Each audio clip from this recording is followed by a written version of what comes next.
पहला चैप्टर जो आपको पढ़ना है पूरे फिजिक्स 11th में वो है फिजिकल वर्ल्ड।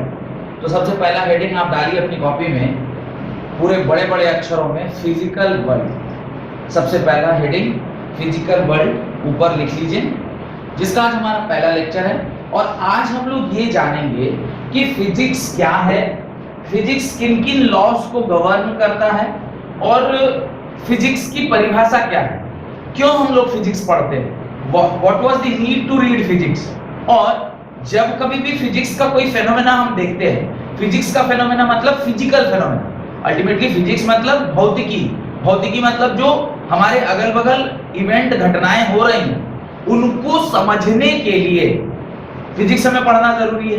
तो जब आप उसको पढ़ते हैं, यानी जब आप किसी भी इवेंट को देखते हैं, तो तुरंत मेरे दिमाग में कोई ना कोई एक लॉ जरूर उससे कनेक्टिंग मिलना चाहिए कि भाई ये किस लॉ को गवर्न कर रहा है। मैं छोटा मोटा एक लिस्ट लिखवा दूंगा आपको, जहां पे कौन सा फेनोमेना देख के आपको लगना चाहिए कि अच्छा ये कौन से है। जैसे मैं बोलूं अब हीट इंजन चल रहा है, यानी पहले पुराने ट्रेन चल रहे होते थे, अब वो ट्रेन किस प्रिंसिपल पे चल रहे होंगे, लॉज ऑफ थर्मोडायनेमिक्स के ऊपर चल रहा होगा, क्योंकि आप थर मतलब हीट से आप किसी चीज को चला रहे हैं तो आप उसको लॉ ऑफ थर्मोडायनेमिक्स बोलेंगे।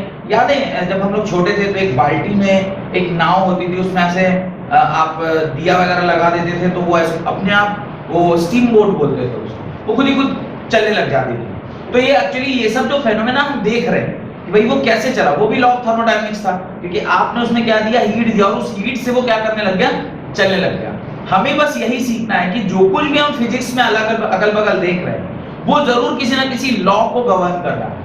तो वो लॉज अगर मुझे पता होंगे, जिसको यूनिवर्सल लॉ बोलते हैं, तभी ना मैं ये डिसाइड कर पाऊंगा कि ये फेनोमेना किस तरीके से हो रहा है, यानी किस लॉ को गवर्न करके हो रहा है। तो आज की क्लास बस यही सीखना है कि फिजिक्स क्या है और फिजिक्स में कितने प्रकार के लॉ होते हैं और वो लॉ किस प्रकार से किसी भी फेनोमेना को गवर्न करते हैं। तो सबसे पहला आप साइंस का डेफिनेशन लिखिए। Right, science is exploring, experimenting and predicting. Science is exploring, experimenting and predicting from what we see around us. Science is exploring, experimenting and predicting from what we see around us. Therefore, science is defined as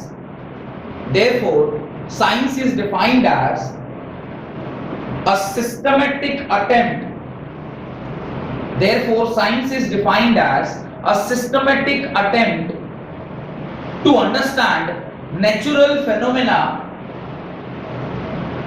Science is a systematic attempt to understand natural phenomena in as much detail and depth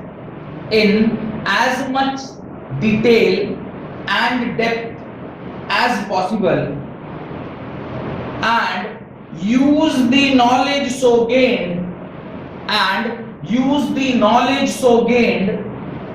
to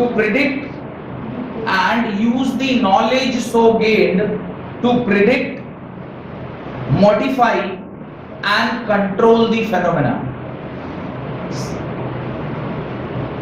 Science is a systematic attempt to understand natural phenomena in as much detail and depth as possible, and use the knowledge so gained to predict, modify and control the phenomena. किसी event को हम देखते हैं और उस event को देखने के बाद हम उससे कुछ ज्ञान प्राप्त करके उसको थोड़ा सा मॉडिफाई करके हम उसे फर्दर अपने डे टू डे लाइफ में कैसे यूज किया जा सकता है उसमें यूज में लेते हैं। एक छोटा सा एग्जांपल देता हूं फिजिक्स का। आप जेसीबी मशीन देख रहे हैं, अब ये जेसीबी मशीन कहां से आई होगी? ये जेसीबी मशीन कहीं ना कहीं पक्का हाथी के सूंड से निकला होगा। हाथी का सूंड जो होता है वो इसी प्रकार का होता है ना, जो किसी भी चीज को यहाँ से ऐसे उठाता है इधर रख सकता है, ये फेनोमेना है। या आदमी का हाथ भगवान ने जो दिया है यही है ना, कि ऐसे करके कोई चीज उठाया यहाँ से यहाँ रखा। ये वो जो चीज भी हम अपने अगल बगल देख रहे हैं वो जरूर कहीं ना कहीं नेचर से ही हमने उठाया है। मोटर जो हम लोग डे टू डे लाइफ में यूज करते हैं, मोटर भगवान ने हमें कहाँ दे रखा है? हार्ट के रूप में। ये पंपिंग मशीन ऑलरेडी हमारे शरीर में लगा हुआ है, भगवान ने दिया है, हमने क्या किया, उसको देखा, ऑब्जर्व किया, उस ऑब्जर्वेशन से कुछ सीखा, सीख के उसको मॉडिफाई किया और मॉडिफाई करके उसको हम दूसरे किसी प्रयोग में ले पा रहे। तो पूरा का पूरा जो साइंस है वो यही चीज हमें सिखाता है। साइंस का बेसिकली कितना पार्ट होता है? 3 पार्ट होता है। एक होता है फिजिक्स, एक केमिस्ट्री और एक बायोलॉजी, जिसको लाइफ साइंसेस और भी क्या क्या नाम से जाना जाता है। खैर, तो हम लोग उसमें से बेसिकली क्या पढ़ना चाहते हैं? फिजिक्स पढ़ना है। तो उसके नीचे आप लिखिए steps involved in scientific method, steps involved in scientific method. तो जब कभी भी कोई फिजिकल फेनोमेना हम देखते हैं तो उसमें कुछ साइंटिफिक मेथड अगर है तो वो किस प्रकार से आप देख पाओगे? तो क्या क्या स्टेप्स हैं? पहला, सिस्टमैटिक ऑब्जर्वेशन। सिस्टमैटिक ऑब्जर्वेशन, आप किसी भी फेनोमेना को देख रहे हैं तो पहले आप उसको क्या कर रहे हैं? ऑब्जर्व कर रहे हैं। बिना ऑब्जर्वेशन के तो आप उससे कुछ मॉडिफाई करके नया नहीं बना सकते। सबसे पहला काम होता है किसी भी साइंस के फेनोमेना को आप देखिए। पंखा चल रहा है तो आप सोचिएगा क्यों चल रहा है, लाइट जल रहा है तो क्यों जल रहा है, तो पहले आप उसको देखें तब ना आपको समझ में आया, तब आप सवाल पूछे कि क्यों ऐसा हो रहा है। तो systematic observation. Second, controlled experiment. कोई भी दुनिया में जो फेनोमेना आज एग्जिस्ट कर रहा है, जो कि साइंटिफिकली प्रूवन है, वो कहीं ना कहीं एक दिन लैबोरेटरी में क्या हुआ था? कंट्रोल्ड फॉर्म में हमने उसको एक्सपेरिमेंट किया था। जब वो वहां सक्सेसफुल हो गया तो फिर हम उसे यूज करने लगे। अब अगर ये कंट्रोल्ड ना हो, अनकंट्रोल्ड हो जाए तो क्या होगा? वो फिर हानिकारक है, विनाशकारी हो जाएगा। जैसे वोल्केनो, अब वो अगर फूट जाए तब उसके जो लावा जो गिरेंगे तो विनाशकारी है, उसकी एनर्जी को हम स्टोर नहीं कर सकते। अनकंट्रोल्ड। कहां एक और चीज देखा, लाइटनिंग, इतना तेज लाइट है, अब लाइटनिंग एनर्जी को हम कहां स्टोर कर पा रहे हैं? अनकंट्रोल्ड। पर अगर वही कंट्रोल्ड है जो हम पावर प्लांट्स में डेवलप कर रहे हैं तो फिर तो उससे सारा चीज चल रहा है। तो कंट्रोल्ड होना चाहिए, वो जो कुछ भी आप फेनोमेना चेक कर रहे हैं वो कंट्रोल्ड फॉर्म में होना चाहिए। अनकंट्रोल्ड हो गया तब फिर दिक्कत है। तीसरा, qualitative and quantitative reasoning. Qualitative and quantitative reasoning, qualitative analysis and quantitative analysis, ये दोनों आपको करना है। क्वालिटेटिव मींस अगर ये कोई फेनोमेना है, इससे अगर कोई चीज मुझे मिल रही है तो उसकी क्वालिटी क्या है? खराब है, अच्छा है, बहुत अच्छा है, और कितना मिल रहा है। अगर मुझे इलेक्ट्रिसिटी ही मिल रही है तो कितनी इलेक्ट्रिसिटी मिल रही है? उतना जिसको हम यूज कर पाए या इतना जिसको हम स्टोर भी नहीं कर सकते। तो ये आपको डिसाइड करना पड़ेगा। तो ये सिस्टमैटिक मेथड है, कैसे कैसे किसी फेनोमेना को आप ऑब्जर्व करते हैं, फिर उससे आप रीजनिंग करते हैं, और रीजनिंग करने के बाद अगला स्टेप है मैथमेटिकल मॉडलिंग। मैथमेटिकल मॉडलिंग, फिर आप क्या करते हैं? उसका एक मैथमेटिकल मॉडल बनाते हैं, जिसको प्रोटोटाइप भी बोला जाता है, जिसको हम लोग प्रोटोटाइप भी बोलते हैं। तो ये प्रोटोटाइप हो सकता है। And then prediction and verification और falsification of theory, prediction and verification और falsification of theory। आप सारा एक्सपेरिमेंट कर लिए और एक्सपेरिमेंट करने के आखिरी स्टेप में आपको पता चला यार ये तो संभव नहीं है, तो आपने फॉल्सिफाई कर दिया उस थ्योरी को, ये थ्योरी बेकार है, ये इस पे काम करने का कोई आपको फायदा नहीं होगा। आप अगर वेरीफाई कर लिए और आप उसको ढंग तरीके से यूज कर पाए तो वो क्या हो गया? दैट इज यूजफुल थ्योरी आ गई। और वो थ्योरी जब यूजफुल हो गई तो फिर समाज में लोग उसको पढ़े, आपने उसको प्रेजेंट किया, 100 लोगों को बताया, बताने के बाद ऑर्गेनाइजेशंस हैं जहां जहां ये थ्योरी अप्रूव होती है वहां आप गए, वहां पर आप अपने थ्योरी को अप्रूव किए तो आपके नाम की वो थ्योरी हो गई।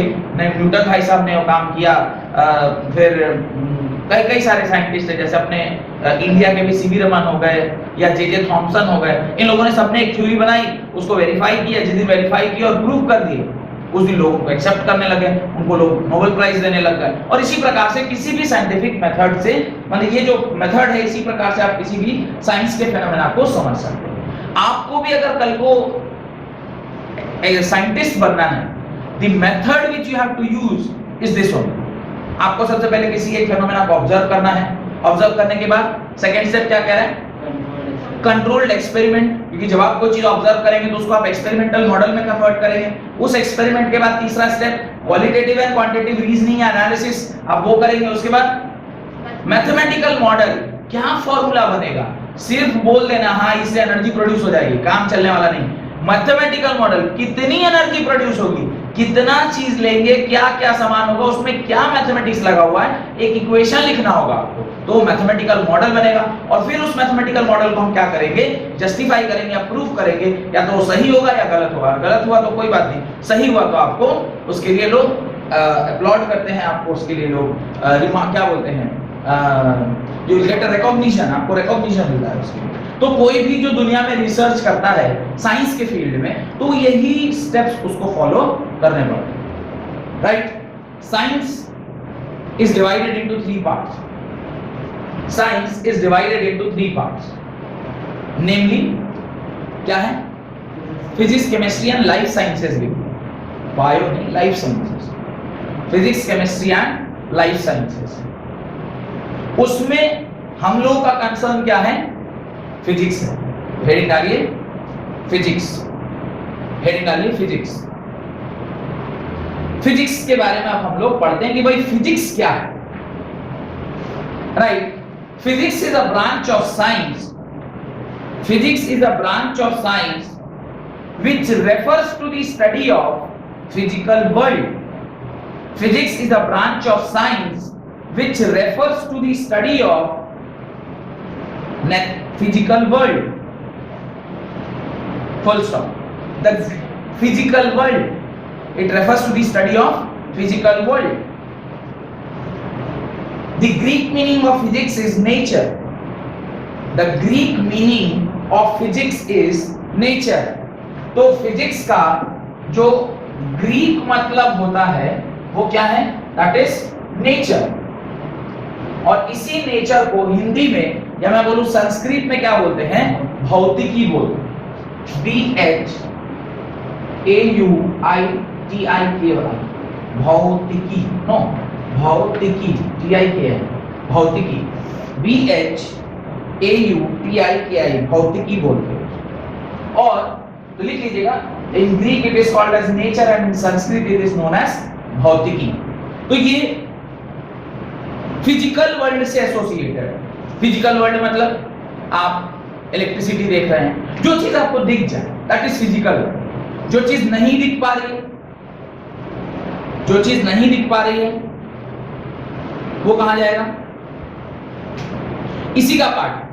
फिजिक्स में जो चीज नहीं दिख रही वो भी इसका पार्ट है। यानी फिजिक्स इसके बाद फर्दर 2 पार्ट में डिवाइड होता होगा।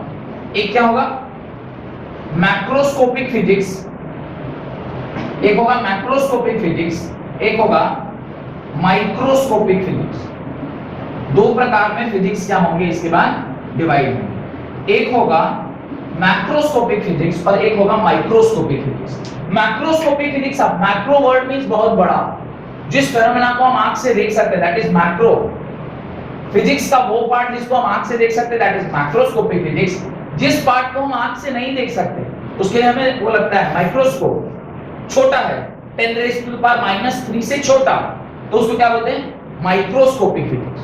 कुछ एग्जांपल इसके हम लोग पढ़ेंगे। इसके एग्जांपल तो सारे कुछ होते हैं, ग्रेविटी, इलेक्ट्रिसिटी, मैग्नेटिज्म, पर इसके एग्जांपल क्या होंगे, रे ऑप्टिक्स। इसके एग्जांपल और क्या होंगे, क्वांटम फिजिक्स। तो ये सब इसके अंदर आएगा, तुम देख नहीं सकते। इसके लिए हमें कुछ इंस्ट्रूमेंट चाहिए जो आंख से दिखाई नहीं दे रहा है, उसका इफेक्ट दिखाई दे रहा है पर वो फेनोमेना डायरेक्टली दिखाई नहीं दे रहा है। तो लिखें आगे, देयर आर, पैराग्राफ चेंज करें, there are 2 approaches to read और understand physics. There are 2 approaches to read और अंडरस्टैंड फिजिक्स। पहला है unification in physics. There are 2 approaches to understand physics. पहला है यूनिफिकेशन इन फिजिक्स और सेकेंड है reduction in physics.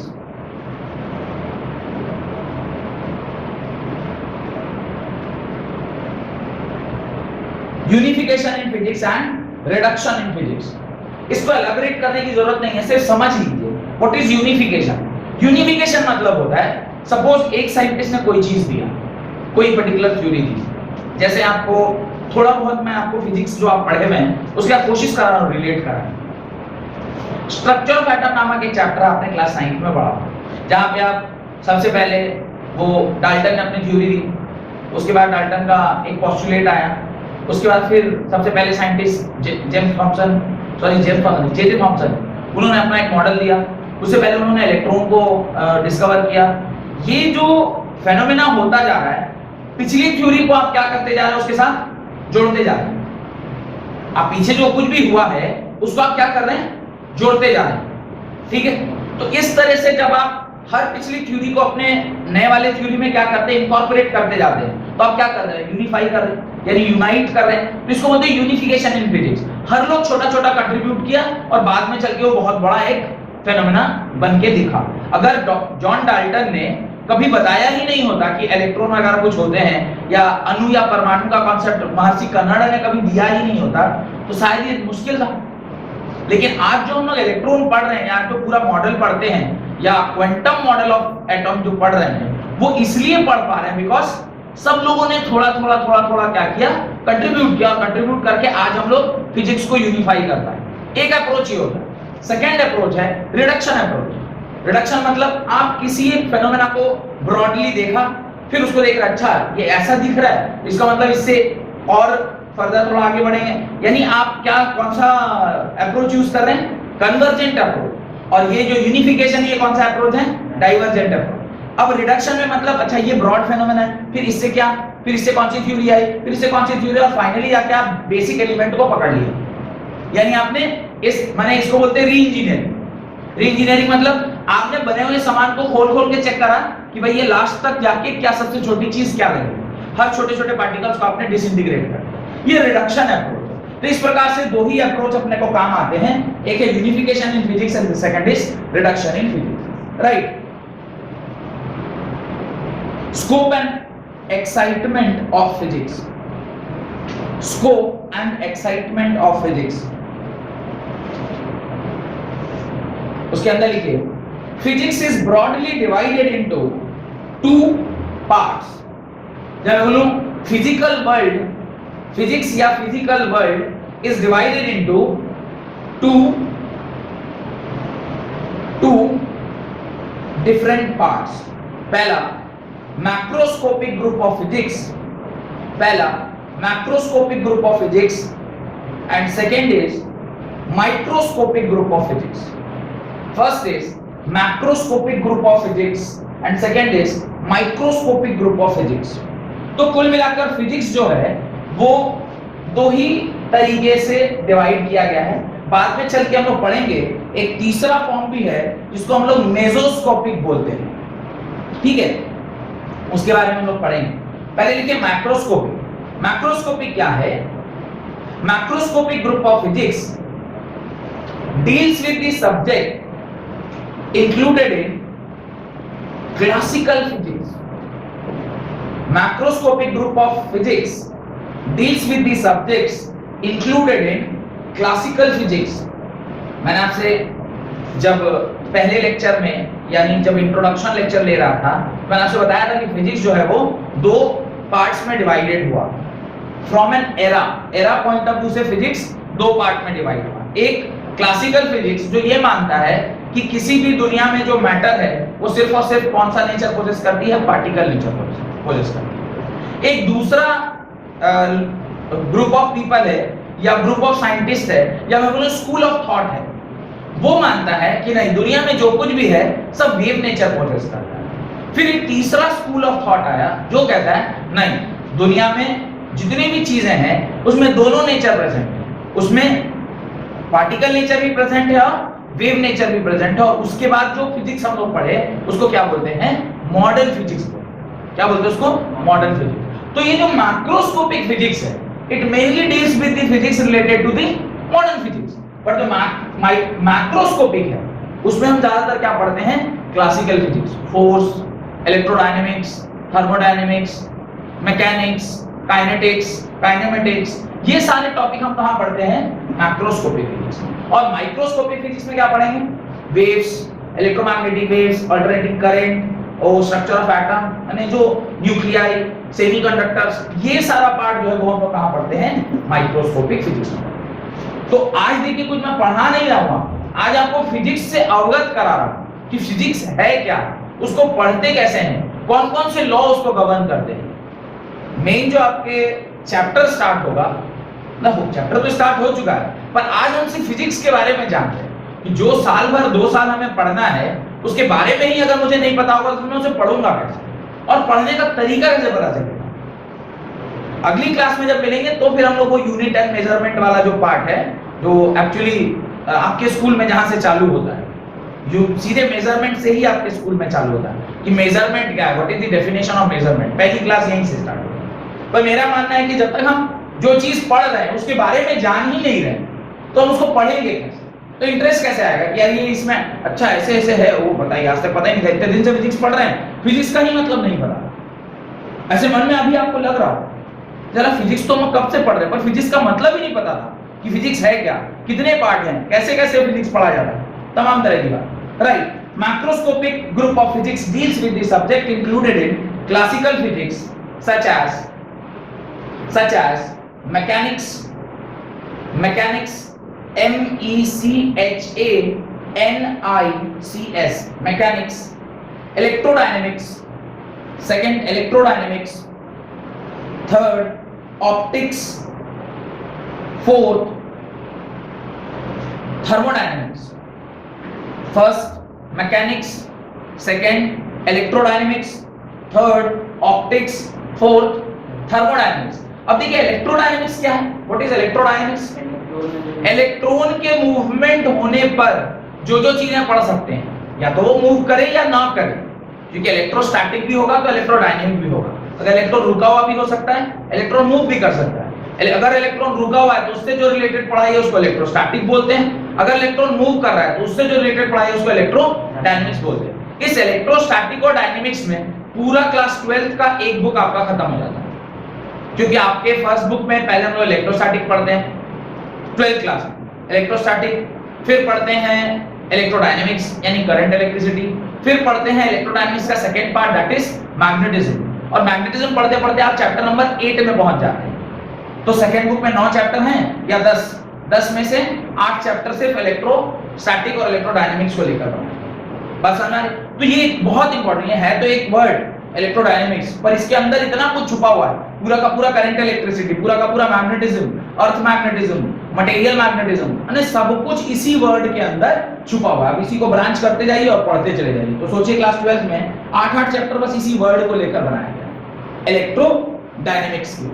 ठीक है, तो इस प्रकार से क्लासिकल फिजिक्स की जो पढ़ाई है वो कहां हम लोग पढ़ते हैं, मैक्रोस्कोपिक फिजिक्स में पढ़ते हैं। सेकंड लिखिए microscopic group of physics, microscopic group of physics, microscopic group of physics deals with the study of, microscopic group of physics deals with the study of constitution and structure of matter, constitution and structure of matter at every minute scale of length, at every minute scale of length, full stop. Example quantum physics, example quantum physics। इसी के अंदर आपका सारा वो electromagnetic wave, wave optics, dual nature of matter, ये सारा quantum physics का ही part है, जिसको हम मॉडर्न फिजिक्स भी बोलते हैं। डन। क्वांटम को ही मॉडर्न फिजिक्स माने क्वांटम फिजिक्स। और वही तो आपने बोर मॉडल के बाद जो नया वाला मॉडल आया वही तो सब गलत प्रूफ कर दिया ना, कि आज तक जो तुम पढ़ रहे थे वो सब गलत था। गलत नहीं था मतलब तुम आधा पढ़ रहे थे, बचा हुआ आधा जो है वो तुम्हें क्वांटम जो पार्ट ऑफ फिजिक्स है वो बताएगा।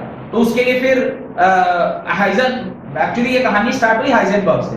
हाइजेनबर्ग ने सबसे पहले ये बताया कि अगर ये पार्टिकल है, मान लीजिए आप एक ऑब्जेक्ट हैं, तो कोई ये बोलेगा कि मैंने शशांक को देखा था, मतलब वो यहाँ बैठा लेकिन दिख नहीं रहा, मिस्टर इंडिया बना, संभव है? आप जब तक कुछ ऐसी चीज नहीं है जैसे लाइट, मैंने लाइट का इफेक्ट हम देख पा रहे हैं पर लाइट नहीं दिख रहा। शशांक यहाँ बैठा हुआ है, वो लिख भी रहा है, उसकी कॉपी में लिखाई भी हो रही है, लेकिन शशांक फिजिकली दिख नहीं रहा। तो पार्टिकल्स के लिए बहुत मुश्किल है, और फिर आपको भगवान या भूत मानेंगे। सोच के देखिए कि आप यहाँ बैठे हैं, आपकी कॉपी खुली हुई और कलम भी चल रहा है, लेकिन उसके पीछे का जो पूरा बॉडी है वो गायब है, खाली चेयर रखा हुआ। तो ये आप लोग भाग जाइएगा क्लास में अगर ऐसा हो जाए, अभी भूत बैठा है। पर अगर ऐसा है तो वो दिखाई नहीं दे रहा, लेकिन उसके द्वारा जो काम किया जा रहा है वो हमें दिख रहा है, यानी मैं उसके इफेक्ट को देख पा रहा हूं, पर एग्जैक्टली जो पार्टिकल है यानी जिस चीज से वो इफेक्ट आ रहा है, जो कॉज है, उसको मैं नहीं देख पा रहा हूं। Electricity, can you see electricity? You are seeing the effect of electricity. आप पंखा चलते देख रहे हैं, पर पंखा चल कैसे रहा है, वो इलेक्ट्रिसिटी कैसे रास्ते में जा रही है, क्या उसका कोई टेक्निक है? क्या electricity, you can measure electricity but you can not see electricity. आप हवा को फील कर सकते हैं, बड़ा टच करो हवा को, यू कैन नॉट टच। तो जो चीज फिजिकल नहीं है वो, उसका एस्पेक्ट कहां चला गया? कहीं ना कहीं इसका मतलब वो वेव है। तो फिर ये जो लड़ाई हुई, तो हाइजेनबर्ग ने बोला कि कोई भी पार्टिकल नेचर अगर पोजेस करेगा तो उसका तो पोजीशन हम निकाल सकते हैं, लेकिन इलेक्ट्रॉन का पोजीशन निकालना मुश्किल निकल रहा था। इलेक्ट्रॉन कहां पर है? भाई आपने पढ़ा कि वो बोर के एटॉमिक ऑर्बिटल में इलेक्ट्रॉन रखा हुआ है, कहां रखा है? हाँ, हम लोग क्या किए, ऐसे न्यूक्लियस बनाए, यहाँ इलेक्ट्रॉन और यहाँ इलेक्ट्रॉन, वही है क्या इलेक्ट्रॉन? तो ढूंढा होगा ना, ये तो थ्योरी में बोल दिए कि फर्स्ट सेल में 2 इलेक्ट्रॉन होते हैं। कहां? हाइजेनबर्ग को मिला ही नहीं किधर। जैसा तुम बोल रहे हो कि वहां 2 इलेक्ट्रॉन रह सकता है, कि होना चाहिए ना, किधर? दिखा नहीं। फिर जब उस हाइजेनबर्ग ने अपनी थ्योरी दी, तो उसके बाद फिर श्रोडिंगर नामक साइंटिस्ट है जो मल्टीपल एक्सपेरिमेंट के मदद से ये प्रूव कर दिए कि पार्टिकल तो है ही नहीं, तो आपको दिखेगा कैसे? लाइट का इफेक्ट देख सकते हैं, इलेक्ट्रॉन वहां है, उसका इफेक्ट आप देख पा रहे हैं, पर इलेक्ट्रॉन आपको कैसे दिखेगा? ये तो पार्टिकल नहीं है, ये तो वेव है। अरे तो सारा पीछे का थ्योरी गड़बड़ा गया। सर हम लोग तो सब पार्टिकल मान के इसको इजाद किए थे, अब ये बोल रहे हैं वेव है। अच्छा, तो खाली मुंह से वेव नहीं बोला कि ये वेव है, उसने साइंटिफिकली अप्रोच किया, साइंटिफिकली पूरा मेथड। क्या पहला मेथड था? आपने फर्स्ट मेथड क्या है, आपने किसी फेनोमेना को देखा, उसके बाद सेकंड क्या किया, उन्हें कंट्रोल्ड एक्सपेरिमेंट किया, थर्ड उसकी क्वांटिटेटिव और क्वालिटेटिव एनालिसिस की, फिर मैथमेटिकल मॉडल दे दिया कि जो वेव इक्वेशन वो फॉलो कर रहा है वो है श्रोडिंगर वेव इक्वेशन। जब कोई मैथमेटिकल मॉडल दे दिया तो अब तो कहानी खत्म हो गई ना। भाई हम मुंह से बोल रहे थे, आप उसको मैथमेटिकली प्रूव कर दिए।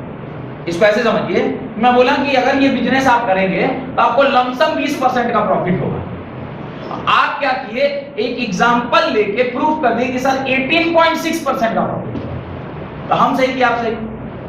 आप सही। अगर आप ये प्रूफ कर दे नहीं सर आप बोल रहे हैं प्रॉफिट होगा, लेकिन मुझे क्लियर दिखाई दे रहा है 10% का लॉस है, आप मैथमेटिकली प्रूफ कर दें, तो आप मेरा लोग बात मानेगा, आपका बात मानेगा? आपका मानेगा, क्योंकि आपने उसको प्रूफ कर दिया ना मैथमेटिक्स से कि आप जो मुंह से बोल रहे थे 20% माइनस 10% यानी लॉस ज्यादा है 10%, लोग आपको विश्वास करेंगे। वही लोग मुंह से बोल रहे थे कि 2 कोई मॉडल नहीं था, लेकिन उसने बाकायदा मैथमेटिकल मॉडल दे दिया। अब एक बार मॉडल दे दिया, पूरा इक्वेशन लिख दिया, अब वो इक्वेशन का सॉल्यूशन जो आया वो एकदम एग्जैक्टली फॉलो करने लग गया। पढ़ेंगे ये सारा चीज जो मैं बोल रहा हूं, पढ़ाऊंगा ये सब आपको। तो वो जब फिक्स हो गया तो लोग उसको मानने लगे कि भाई ये तो पुराना वाला फिजिक्स नहीं है, तो कुछ नया इजाद। उस नए जो कॉन्सेप्ट को हम लोग क्या बोलते हैं, क्वांटम फिजिक्स। फिर जितने भी पुराने कॉन्सेप्ट थे सबको लोग वेरीफाई करने लग गए कि मान लीजिए हम लोग फोर्स पढ़े तो फोर्स को भी चेक किया कि कहीं उसमें भी तो क्वांटम नहीं घुसा हुआ है। हम लोग फिर लॉज ऑफ मोशन पढ़े, उसको भी चेक किया कहीं इसमें तो क्वांटम नहीं घुसा हुआ। ग्रेविटेशन पढ़े, उसको चेक किया कहीं इसमें तो क्वांटम नहीं घुसा हुआ। सब धीरे धीरे सबको लोग चेक करने लगा। जिसमें जिसमें वेव थ्योरी दिखाई दी वो मॉडर्न हो गया, और जिसमें इसमें पार्टिकल थ्योरी दिखाई दी वो क्लासिकल रह गया। बात समझ में आ गई? तो ये माइक्रोस्कोपिक फिजिक्स जो है ये सिर्फ किसको डील करता है? It deals with the only which part? The quantum physics का पार्ट। ठीक है। एक तीसरा भी ग्रुप है जिसको बोलते हैं मेसोस्कोपिक फिजिक्स। राइट, नोट डाल के लिखिए, मेसोस्कोपिक फिजिक्स। मैंने कहा ना कि एक टाइम तक लोग सिर्फ क्या मानते थे? सिर्फ पार्टिकल मानते थे। फिर कुछ एक ग्रुप आया जो क्या मानता था? सिर्फ वेव मान रहा था। फिर मॉडर्न लोग आए जो बोले नहीं, पार्टिकल भी है, तो जो सिर्फ पार्टिकल मान रहा था उसको क्लासिकल यानी मैक्रोस्कोपिक फिजिक्स, जो दोनों मान रहा था उसको क्वांटम फिजिक्स, और जो खाली वेव मान रहा था मेसोफिजिक्स। द ग्रुप ऑफ पीपल जो सिर्फ ये मानता था क्लासिकल और मॉडर्न फिजिक्स के बीच का एरा। मैंने कहा ना 1910 1930 एंड पोस्ट 1930। तो 1910 से पहले everything was classical.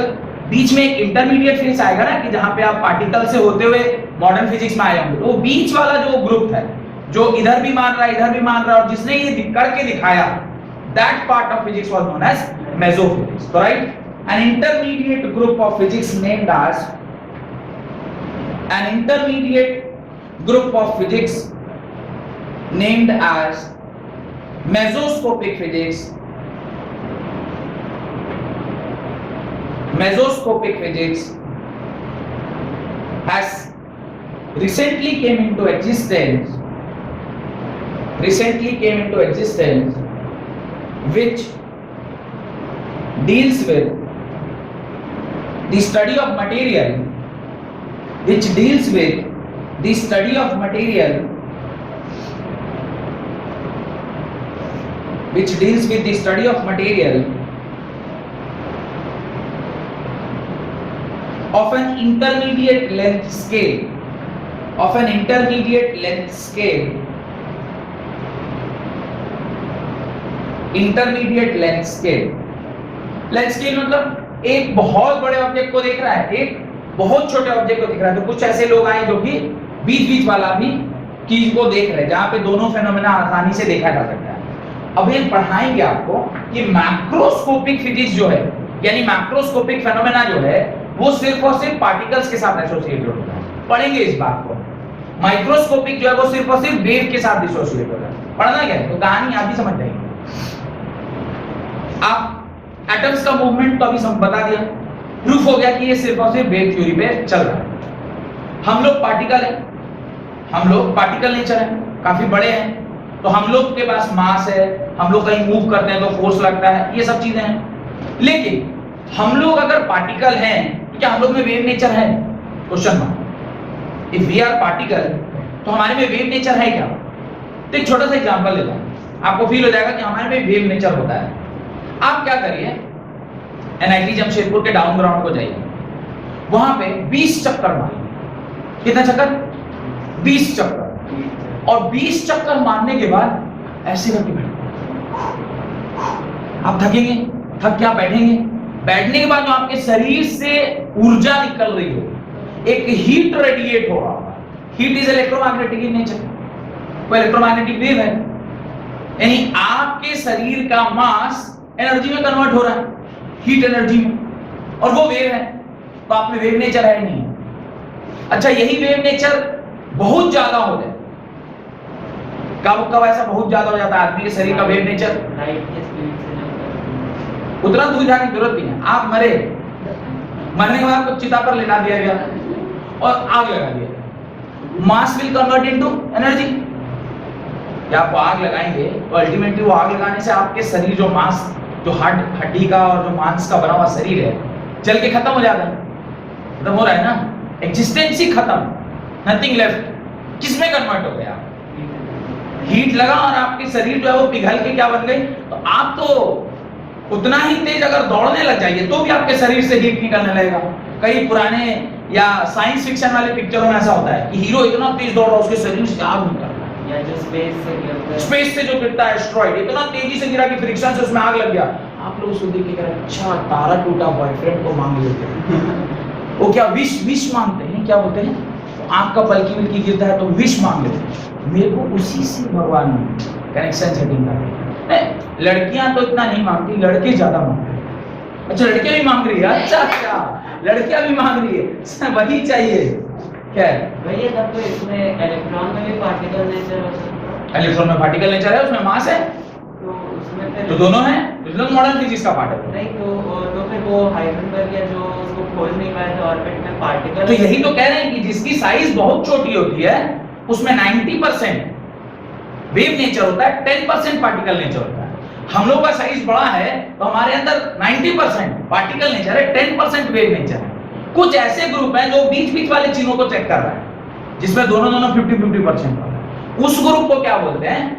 Mesoscopic group of people, जो कि ये काम कर रहा है। हेडिंग डालें, हेडिंग में एक छोटा सा टेबल लिखिए, राइट। एक तरफ लिखें टेक्नोलॉजी और दूसरी तरफ लिखें साइंटिफिक प्रिंसिपल। मैंने कहा कि कुछ ऐसी टेक्नोलॉजी जिसको देख के आपको कोई प्रिंसिपल ध्यान आए, स्टीम इंजन देखा तो लॉ ऑफ थर्मोडायनेमिक्स का ध्यान आ रहा है, ऐसे कुछ इंपॉर्टेंट टेक्नोलॉजीज को लिखते हैं, उसके बगल में उसके प्रिंसिपल को ध्यान में रखते हैं। राइट, पहला टेक्नोलॉजी के नीचे लिखिए स्टीम इंजन। स्टीम इंजन देखने के बाद आपको क्या समझ में आता है? Law of thermodynamics. तो ये पार्ट ऑफ फिजिक्स है जो आपके लॉ ऑफ फिजिक्स को क्या कर रहा है? गवर्न कर रहा है। Next, nuclear reactor. हम अपने अगल बगल न्यूक्लियर रिएक्टर देखते हैं। न्यूक्लियर रिएक्टर का क्या मतलब है? कंट्रोल्ड न्यूक्लियर रिएक्शन या controlled nuclear fusion. Controlled nuclear fusion लिखिए। न्यूक्लियर रिएक्टर को देख के हमें कौन सा प्रिंसिपल ध्यान आता है? Controlled nuclear fusion. अगर ये अनकंट्रोल्ड होगा तो क्या होगा? तो न्यूक्लियर बॉम्ब बन जाएगा और फिर वो डिस्ट्रक्शन करेगा। तो अनकंट्रोल्ड कोई भी चीज हमारे लिए क्या है? हानिकारक है। अब देखिए, लाइटनिंग से कभी हमें कोई फायदा हुआ है? अब हमेशा सुनते होंगे लाइटनिंग से पेड़ वो हो गया, उसके नीचे लोग खड़े थे वो मर गए, कोई बिल्डिंग थी वो उसके ऊपर गिरा तो पूरा बिल्डिंग ही तबाह हो गया। अल्टीमेटली अनकंट्रोल्ड कोई भी चीज साइंस में अगर है तो वो फिर हानिकारक है। इसका एक और एग्जांपल, आप नदी देखते हैं, नदी के ऊपर बांध बना के हमने इलेक्ट्रिसिटी कर ली तो उसको क्या बोला? Thermal power plant, sorry hydro power plant. अब वही नदी अगर इतनी तेज बढ़ रही कि डैम में तोड़, कहानी खत्म। तो अनकंट्रोल्ड कुछ भी जो नेचर में है वो हमारे काम में आने वाला है, कंट्रोल्ड फॉर्म में ही है तो हमारे काम में। समझ में आ रहा है? एग्जांपल से मेरे ख्याल से और क्लैरिटी आ रही होगी। ये रिएक्टर में सिर्फ फ्यूजन होता है, फ्यूजन होता है, फ्यूजन होता है, फ्यूजन तो हाइड्रोजन होता है। कंप्यूटर को देखा तो क्या समझ में आया? इलेक्ट्रॉनिक सर्किट्स के बारे में। कंप्यूटर को देखते हैं तो क्या फील आता है? कौन सी थ्योरी उसको कवर करिए? इलेक्ट्रॉनिक सर्किट के बारे में। कि जब तक इलेक्ट्रॉनिक सर्किट नहीं होगा तो कंप्यूटर के बारे में कोई आइडिया। तो लिखिए computer, digital logic of electronic circuit, electrical generator,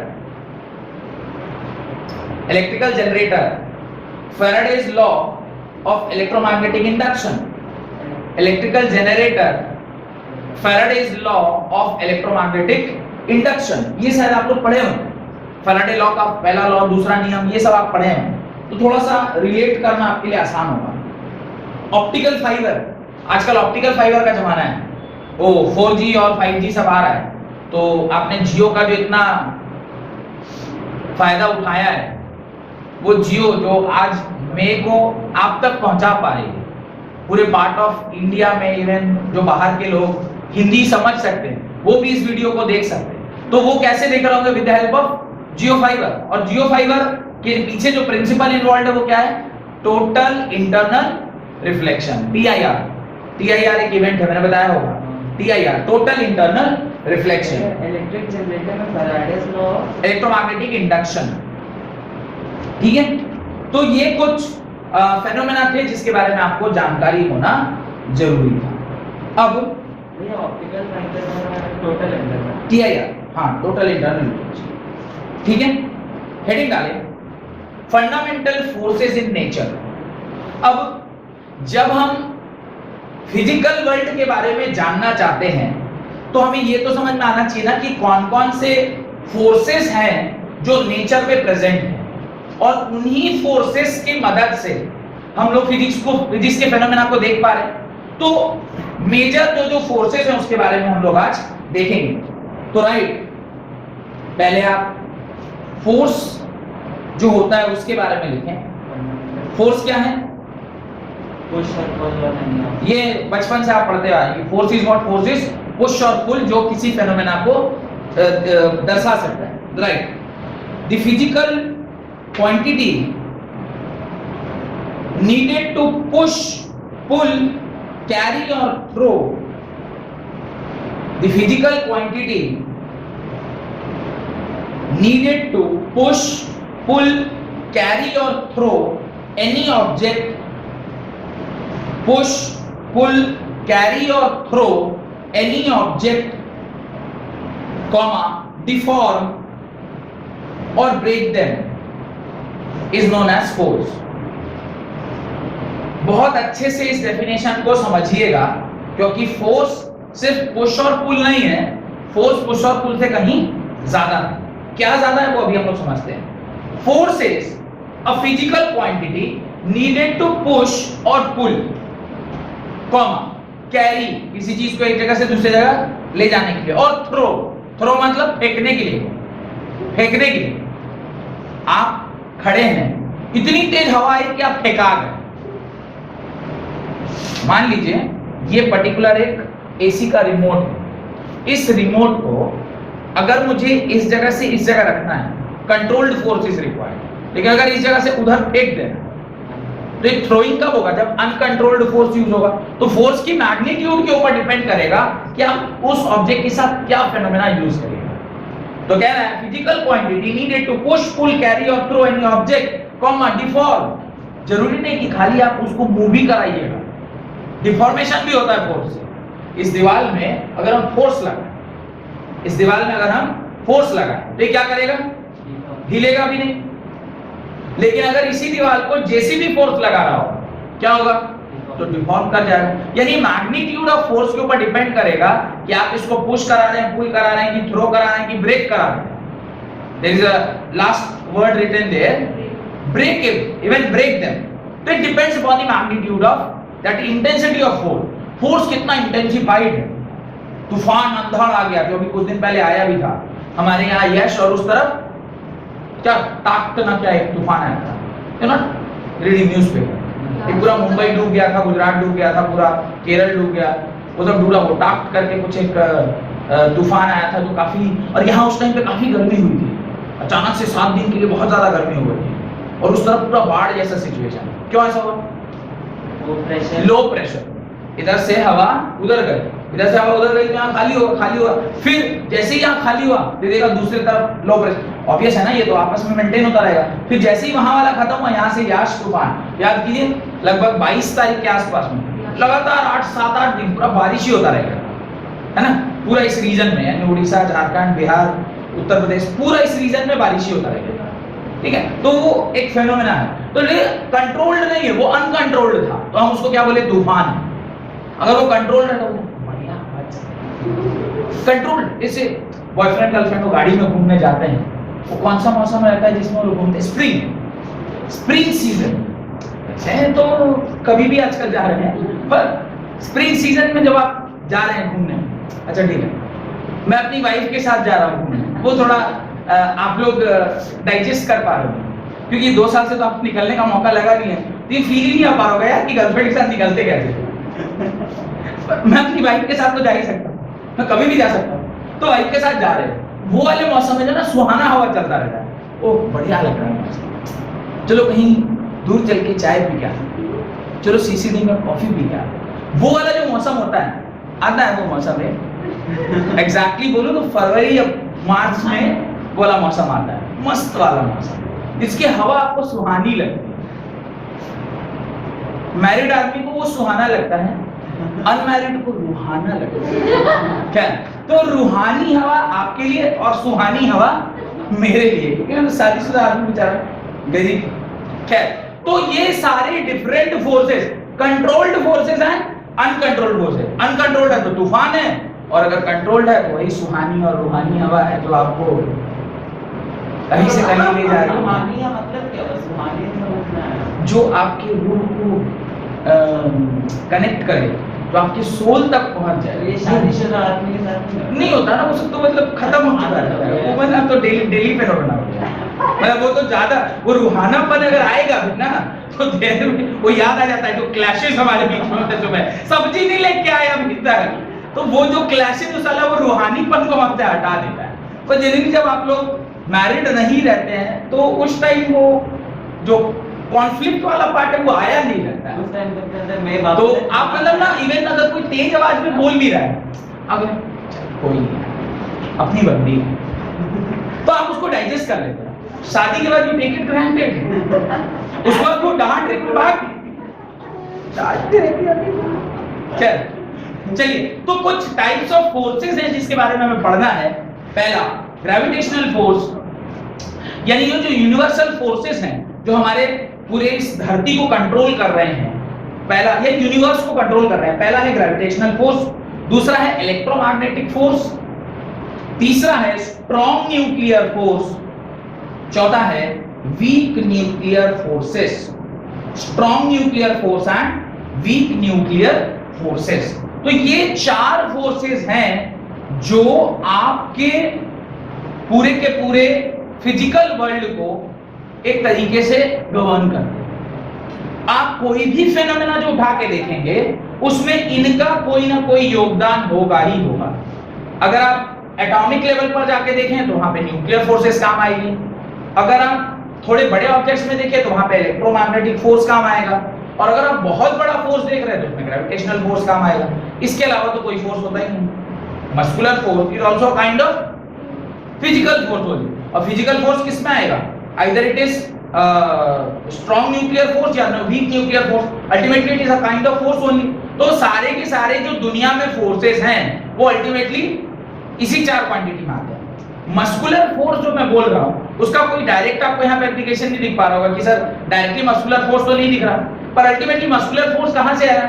आपने खाना खाया, वो खाना एनर्जी के फॉर्म में आपके सेल में स्टोर्ड है, और सेल, इस हाथ के सेल्स जब मेहनत कर रहे हैं तो वो सब्जेक्ट जो है वो मूव कर रहा है। तो अल्टीमेटली आप न्यूक्लियर फिजिक्स की हो गए कि नहीं गए?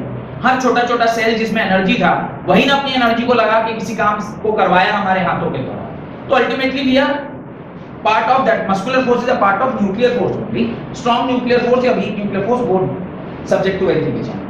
देन आप एक छोटा सा उसके नीचे भी एक टेबल बनाइए जहां पे आप पहले लिखिए नेम, दूसरा लिखिए उसका रिलेटिव स्ट्रेंथ, दूसरा लिखिए रिलेटिव स्ट्रेंथ, तीसरा लिखिए रेंज। नेम, रिलेटिव स्ट्रेंथ और तीसरा लिखें रेंज। पहला ग्रेविटेशनल फोर्स, इसका जो रिलेटिव स्ट्रेंथ है वो 10⁻⁻39 के ऑर्डर का है। 39 10⁻⁻39, यानी इसका जो रेंज है कि ये कितना ताकतवर है। किसी चीज को आप 1 मानिएगा तो किसी चीज को आप उसके रेस्पेक्ट में चेक करेंगे ना। तो 1 जिसको माना गया है ना वो है स्ट्रॉन्ग न्यूक्लियर फोर्स। 1 जिसको माना गया है वो है स्ट्रॉन्ग न्यूक्लियर फोर्स को, उसके रेस्पेक्ट में आप चेक कर रहे हैं। और इसका रेंज जो है वो इनफाइनाइट है। क्यों इनफाइनाइट है? ग्रेविटेशन फील्ड तो पूरे यूनिवर्स पे लागू होता है ना, तो ये इनफाइनाइट है। Next, weak nuclear forces. Weak nuclear forces, weak nuclear forces, relative strength 10⁻⁻13, 10⁻⁻13। और ये वेरी शॉर्ट, बहुत छोटे रेंज का होता है। क्योंकि जैसे ही आप कह रहे हैं कि वीक न्यूक्लियर फोर्सेस है, तो न्यूक्लियर फोर्सेस होते हैं न्यूक्लियस के अंदर, और न्यूक्लियस का जो रेडियस है वो है 10⁻⁻15 का। Radius of nucleus is 10⁻⁻15। Structure of atom में हम इसके बारे में डिटेल में पढ़ेंगे। रेडियस ऑफ न्यूक्लियस अगर 10⁻⁻15 है तो इसके अंदर जो न्यूक्लियर फोर्स लग रहा हो वो इससे भी ज्यादा छोटा होगा। तो इसका जो ऑर्डर है वो 10⁻⁻16 मीटर का। लिख दीजिए, वेरी शॉर्ट के नीचे लिखिए 10⁻⁻16 मीटर। तो 10⁻16 मीटर के रेंज में ये काम करता है। Next, electromagnetic force. Electromagnetic force relative strength है 10⁻², 10⁻², और इसका भी रेंज इनफाइनाइट है।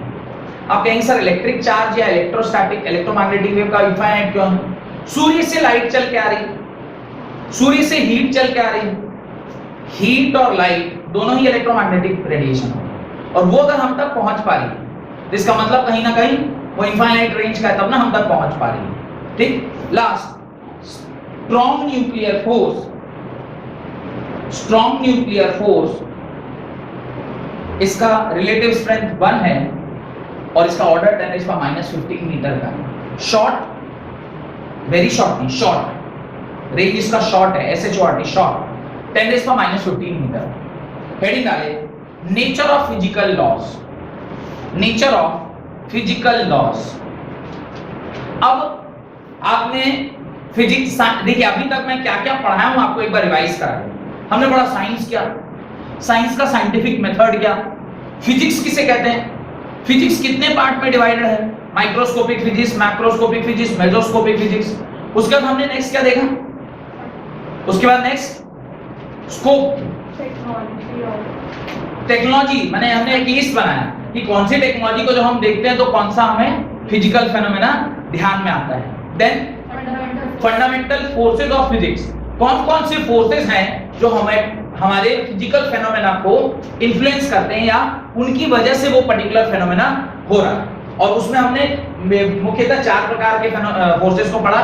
पहला ग्रेविटेशनल फोर्स, दूसरा इलेक्ट्रोमैग्नेटिक फोर्स, तीसरा स्ट्रॉन्ग न्यूक्लियर फोर्स, चौथा वीक न्यूक्लियर फोर्स। अब इसके बाद ये फोर्सेस किसी लॉ को गवर्न कर रहे हैं जिसको हम लोग यूनिवर्सल लॉ बोलते हैं। आप सुने होंगे universal law of conservation of energy, universal law of conservation of mass. Mass can neither be created nor be destroyed, but it changes from one form to another. Charge is conserved, it moves from one body to another. Energy is conserved, it moves from one form to another. ये कुछ physics के universal law हैं जिस law को ध्यान में रखते हुए फिजिक्स जो है वो चलता है। अगर किसी भी फेनोमेना को आप ऑब्जर्व कर रहे हैं और उसमें ये फंडामेंटल फिजिक्स का लॉ जो अगर वायलेट कर जाएगा तो आप जो थ्योरी बना रहे हैं वो गलत है। आप अगर कोई ऐसा फेनोमेना देख रहे हैं जिसमें आपका फंडामेंटल लॉ जो है वो ही क्वेश्चन मार्क में आ जाए, तो या तो आप बहुत बड़े साइंटिस्ट बनने वाले हैं कि आपने फंडामेंटल लॉ ऑफ फिजिक्स को गलत कर दिया, और नहीं तो आपकी थ्योरी 100% क्या है, गलत है और लोग आपको झूठा खोल के मारे। ये चीज होगा ना। आप चैलेंज किसको कर रहे हैं? जो आज तक सारे फेनोमेना पर गवर्न कर रहा, आप उस फंडामेंटल फिजिक्स के फेनोमेना को आप क्या कर रहे हैं? चैलेंज कर रहे हैं। और लोग कर भी रहे हैं।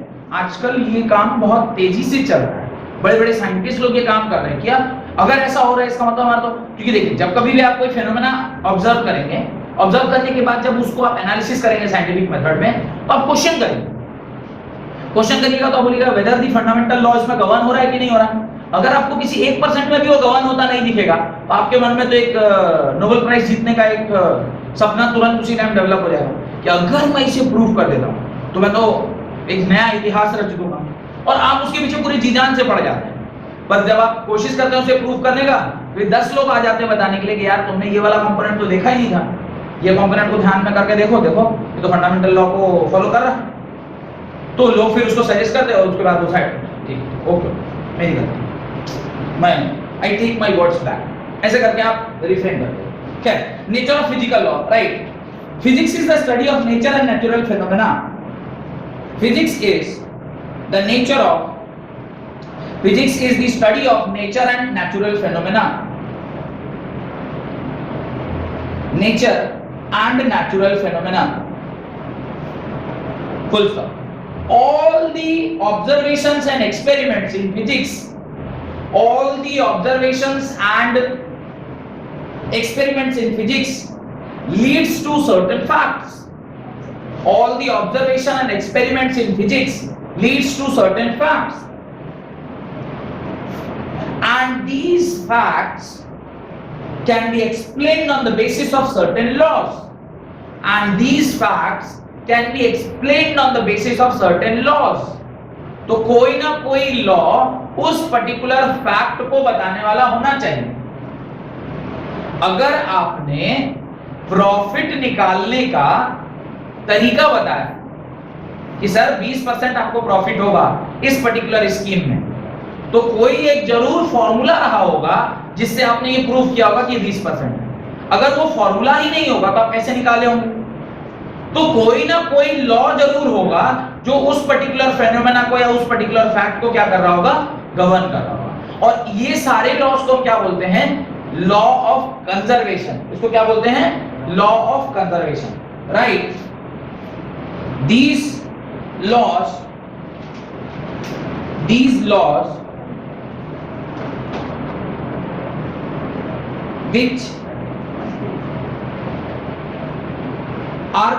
which is used to conserve the quantity of nature. These laws which are used to conserve the quantity of nature is known as law of conservation. Is known as law of conservation. Is known as law of conservation. तो law of conservation, दुनिया में कोई भी phenomena हो रहा है either it is a transit of energy, or it is a transit of mass, or it is a transit of charge, or it is a transit of force. Ultimately यही चार चीजें ही दुनिया में कोई भी इवेंट को करा सकती है। क्या है? either it is transition of mass, एक पर्टिकुलर मास दूसरे मास में कन्वर्ट हो रहा है, either it is a transition of energy, one energy is converting into another energy, either it is a transition of charge, positively charged to negatively charged, या conservation of charge, और conservation of force। ये चार ही phenomena पूरे के पूरे world में यानी universe के जो फिजिकल फेनोमेना उसको क्या कर रहे हैं? गाइड कर रहे हैं। डन। लिखें, there are 4 laws of conservation in classical physics. There are 4 laws of conservation in classical physics. याद रखिएगा, क्या बोला? In classical physics. Quantum physics में हो सकता है इसमें से एक आध क्या हो जाए? गड़बड़ा जाए, हो सकता है। क्या हुआ ही है भाई, अपने स्टीफन हॉकिंस भाई साहब ने कई सारी थ्योरी दी, कई सारे साइंटिस्ट ने बताया कि यूनिवर्स इज एक्सपैंडिंग। मैं शायद इसके बारे में पहले भी जिक्र कर रहा था। अगर यूनिवर्स एक्सपैंड कर रहा है फिर एनर्जी कहां से आ रही है एक्सपेंशन की? आप कह रहे हैं एनर्जी का neither be created nor be destroyed, तो अगर वो डिस्ट्रॉय नहीं कर सकते और उनको बना नहीं सकते तो फिर इसकी एक्सपेंशन कैसे हो रही है? तो फिर क्लासिकल फिजिक्स इस बात को नहीं मानता है, क्वांटम फिजिक्स मानता है। तो 4 ऐसे लॉज हैं जो क्लासिकल फिजिक्स जिसके बेसिस पे क्लासिकल फिजिक्स बनाया गया। पहला, law of conservation of energy. पहला, law of conservation of energy. दूसरा, law of conservation of mass, law of conservation of mass. तीसरा, law of conservation of momentum. पहला law of conservation of energy, दूसरा law of conservation of mass, तीसरा law of conservation of momentum, और चौथा law of conservation of charge. तो कुल मिलाकर ये 4 ऐसे लॉ ऑफ कंजर्वेशन हैं जो आपके क्लासिकल फिजिक्स में कंजर्वेशन ऑफ लॉज या लॉज ऑफ कंजर्वेशन के नाम से जाने जाते हैं। पहला एनर्जी का कंजर्वेशन, दूसरा मास का कंजर्वेशन, तीसरा मोमेंटम इनडायरेक्टली फोर्स, क्योंकि आपने पढ़ा है rate of change of momentum is known as force. तो आप फोर्स के कंजर्वेशन की बात कर रहे हैं क्योंकि force is ultimately a form of energy होंगे, तो मोमेंटम कंजर्व किया है नहीं, ultimately we are talking about force. And last is charge के बारे में बात। तो यही 4 चीजें हैं इस पूरी वर्ल्ड में। कोई भी ऑब्जेक्ट बना है चार्ज से, फोर्स, मोमेंटम, मास, आपके पास मास है, और लास्ट एनर्जी का ही आदान प्रदान हो रहा है। अल्टीमेटली यही 4 जो फोर्सेस माने 4 जो लॉज है पूरे के पूरे क्लासिकल फिजिक्स को गवर्न करते हैं। एक एक करके इनका डेफिनेशन लिखेंगे और आज की क्लास को खत्म करेंगे। तो लिखना स्टार्ट करिए। Laws of conservation of energy, right. Law of conservation of energy states that energy can neither be created nor be destroyed. Energy can neither be created nor be destroyed, but it can be changed from one form to another. It can be changed from one form to another. तो एक form से दूसरे form में बदला तो जा सकता है, पर इसको ना तो बनाया जा सकता है ना भी डिस्ट्रॉय करना। यानी यूनिवर्स का जो एनर्जी है वो कांस्टेंट है। The energy of universe is constant. सिर्फ एक फॉर्म ऑफ एनर्जी दूसरे फॉर्म ऑफ एनर्जी में कन्वर्ट हो रहा है। दैट इज, लिखिए, that is the total sum of all kinds of energy in this universe. That is the total energy of all kinds of energy in this universe. The total sum of all kinds of energy in this universe remains constant. Done. तो total energy क्या रहने वाला है? Constant रहने वाला है। Next लिखिए, law of conservation of mass. Law of conservation of mass. Law of conservation of मास। अब आप मास को कंजर्व करें, लेकिन law of conservation of mass states that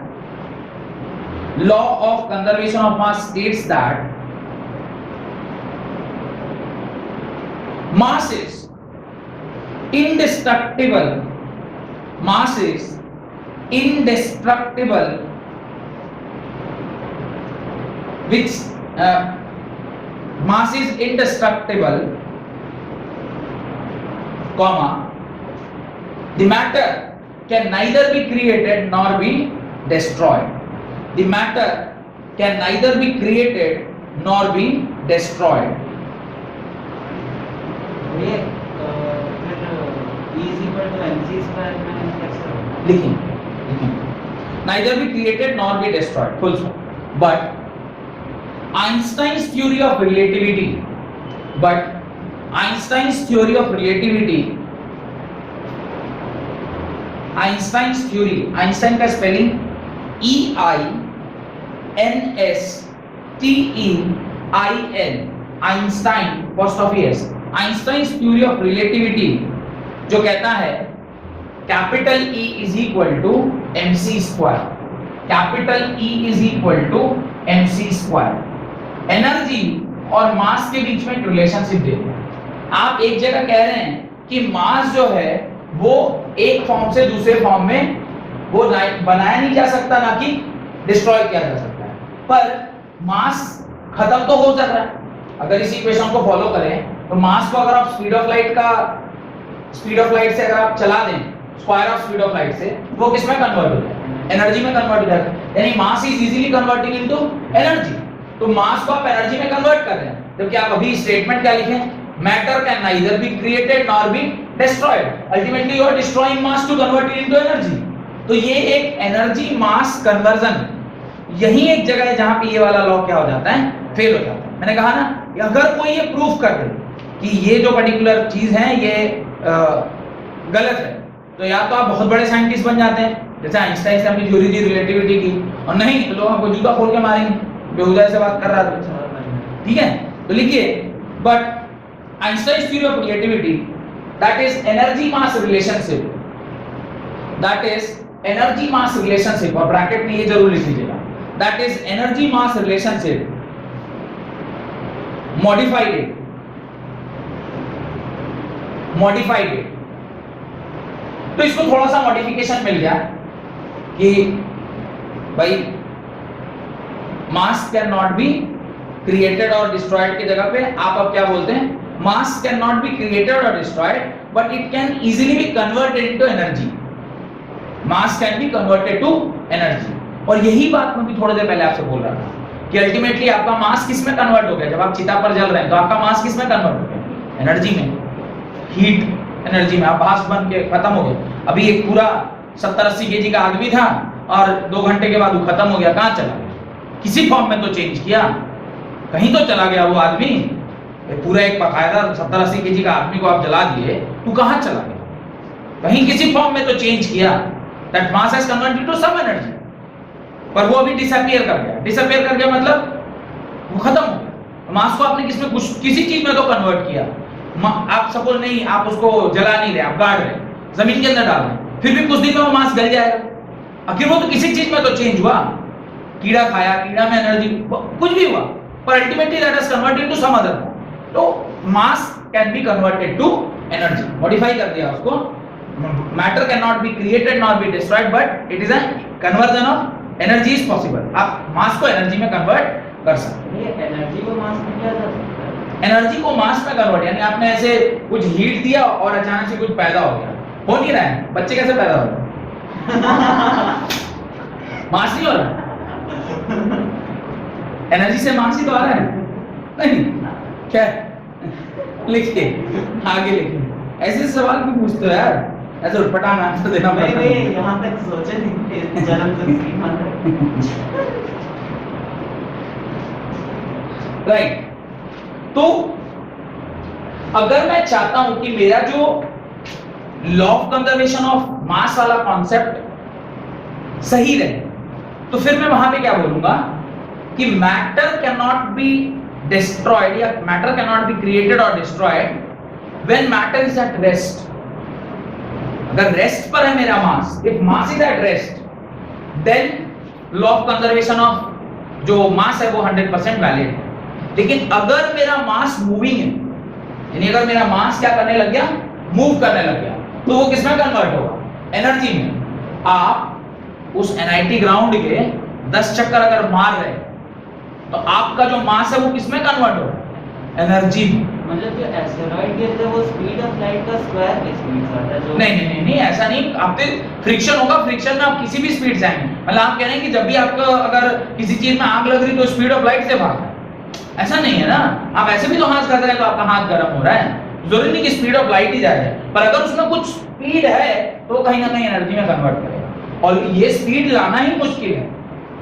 ये स्पीड तो पार्टिकल के लिए बहुत मुश्किल काम है, हाँ एटम्स के लिए बहुत आसान हो सकता है, पर हमारे लिए काफी डिफिकल्ट है काम।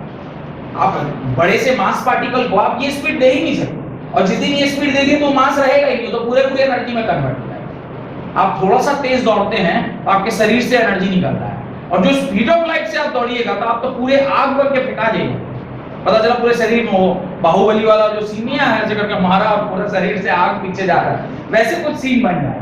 क्या तो अगर मैं ये जो फंडामेंटल लॉ ऑफ फिजिक्स है कंजर्वेशन ऑफ मास का, इसको सही ठहराना चाहता हूं तो मेरे को एक वर्ड का यूज करना चाहिए, रेस्ट मास में मैटर इज कंजर्व, यानी mass is conserve, mass can neither be created nor be destroyed, only when it is at rest. If it is in motion then matter is conserve but it is interconvertible from one side to another side and other side to this side.